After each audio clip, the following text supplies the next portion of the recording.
Okay, I get it. When you're going for a family law case, it's really important to feel heard, whether you're using a solicitor or whether you're representing yourself. And one of the things that people often say is that they aren't happy with the outcome of a case because they had evidence and the court wouldn't take any notice of it, wouldn't listen to it, wouldn't consider it.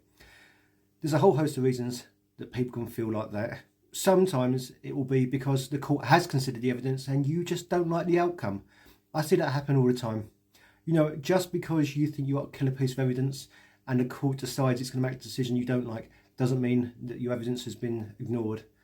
But I also see people doing things that aren't helping, things that are going to make their evidence less likely to be looked at, and mean they damage their cases and damage their prospects. So I've got a list of 5 things you should consider when it comes to submitting evidence to the court.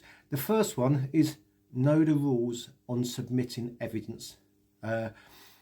It's all clearly set out. You just need to follow the rules. There are certain things you can and can't submit. There are certain times you can and can't submit.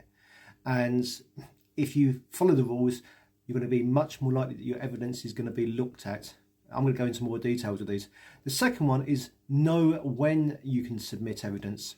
So if you've got a 15-minute or a 30-minute review hearing and you turn up with 500 pages of evidence that you need the court to look at immediately, and the judge has just come out of a previous hearing, and it's been 5 minutes before, he's probably not going to have time to go through your 500 pages of evidence.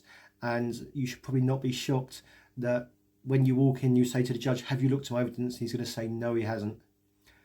It's really simple. The next one is keep it relevant. That 500 pages, seriously guys, it shouldn't be 500 pages of text messages over a 6-month period with your ex, and you want the judge to pick through it and find out exactly what your case is. It shouldn't be your printouts from a Facebook support group for survivors of narcissistic abuse. It shouldn't be photocopies of a book that you've read about parental alienation. It shouldn't be a newspaper clipping just about how there was this court case where a child got hurt because the social services hadn't taken into consideration evidence. The court is not going to be interested. Next thing is keep it relevant. Like I say, I've already alluded to this. I want you to focus purely on your situation, your child, and I'm telling you, a Facebook group for what someone else talks about is not relevant. A printout from The Guardian is not relevant. You know what? You need to focus on your case, your situation, your child's situation. Next one is keep it succinct. Like I say, 500 pages. There's an old saying, where's the best place to hide a body? On the second page of Google. If you've got some real killer evidence, and sometimes there are things that the court absolutely does have to hear, putting it in 500 pages and expecting the judge to pick the bones out of it is not going to work. You know what? I get it, right? Yeah? It's not a competition to see that whoever's got the most evidence wins the case. It doesn't work like that. Sometimes just 1 or 2 points, the headlines, can do a far better job than throwing the kitchen sink at a case. And the last one is make sure you send it to the right people. I see lots of people that turn up at a court hearing and they say, no, I sent this piece of evidence to the court last week, and immediately the other side solicitor jumps up and says, I've not seen this. So we've not seen this piece of evidence. And the judge will say, did you file it the other party? And the judge will say, and you'll say, no, I didn't know it. I didn't know I had to.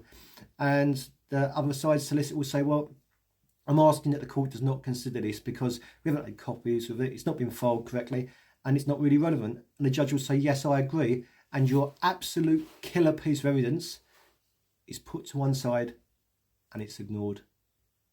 I've seen cases lost on basis like this. Now, evidence can swing a case, but there are lots of other factors as well. Your attitude, you coming up with a plan, you being child focused, you being calm at all times and not being aggressive. You'd be shocked how much influence over a case you've got if you're reasonable, calm and relaxed And evidence is not the be all and end of it. One final thing, evidence should be relevant to your child's case. It shouldn't be to prove that your ex is a narc. It shouldn't be to prove that your ex is a product alienator. It shouldn't be that your ex is an awful person that put about what you're doing on the internet. These things can be relevant, but you need to be describing the impact to your children and keep it child focused at all times.